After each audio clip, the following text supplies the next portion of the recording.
How the 1904 World's Fair introduced iconic American foods peanut butter, ice cream cones, cotton candy.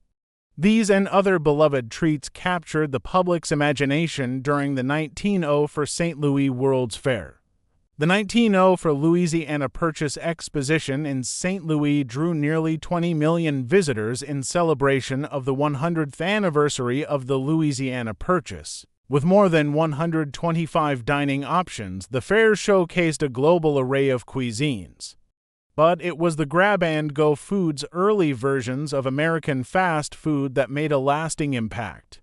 As food historian Elizabeth Abbott notes in Sugar, A Bittersweet History, the fair changed how the Western world ate and snacked. Many attendees had their first taste of what would become classic American fare. Hot dogs, hamburgers, iced tea, and these memorable innovations, cotton candy inside the Palace of Electricity home. Two dazzling inventions from the likes of Thomas Edison. Fairgoers encountered something unexpected, a machine that spun sugar into wispy strands. Co-created by candy maker John C. Horton and dentist William Morrison, the electric candy machine used centrifugal force to turn liquefied sugar into a fluffy treat.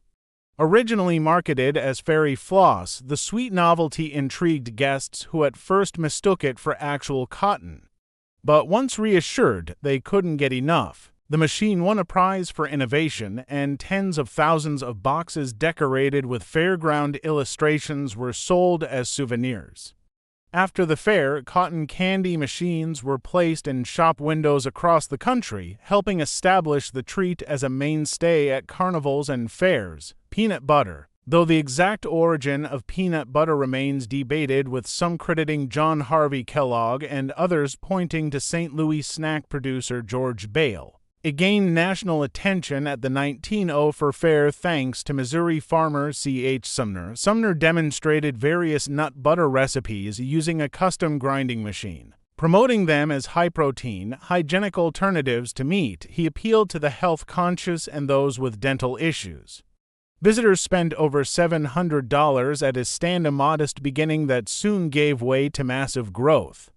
Beechnut introduced the first national brand later that year, and peanut butter production in the U.S. skyrocketed from 2 million pounds in 1899 to 34 million by 1907. Ice cream cone. Before the fair, ice cream was typically served in reusable glass dishes known as penny licks, but in 1904, fairgoers were spotted enjoying ice cream in what appeared to be cone-shaped wafers, a novel and edible solution to the problem of disposable containers. While multiple vendors claimed credit, Ernest Hamley, a Syrian immigrant selling Zalabia's thin, waffle-like pastries, is often cited as the originator.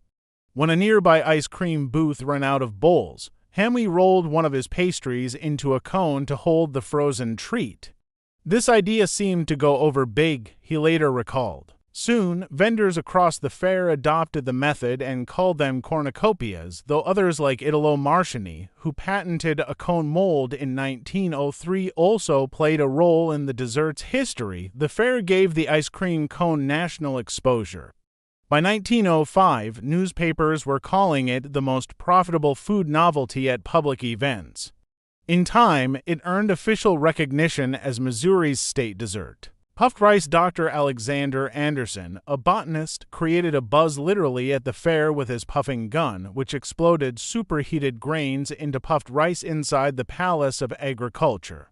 Curious crowds waited in long lines to watch his dramatic demonstration. Anderson's discovery, based on rapidly releasing pressure from heated glass tubes filled with rice starch, led to a U.S. patent in 1902. The American Cereal Company, which would later become Quaker Oats, acquired the rights and produced puffed rice and wheat cereals.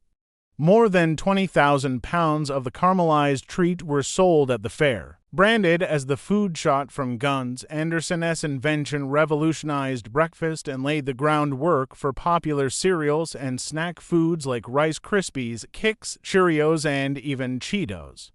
Jell-O gelatin desserts had existed since the 19th century, but it wasn't until the early 1900s that Jell-O began to take shape. After obtaining a patent for powdered gelatin in 1845, inventor Peter Cooper struggled to popularize it.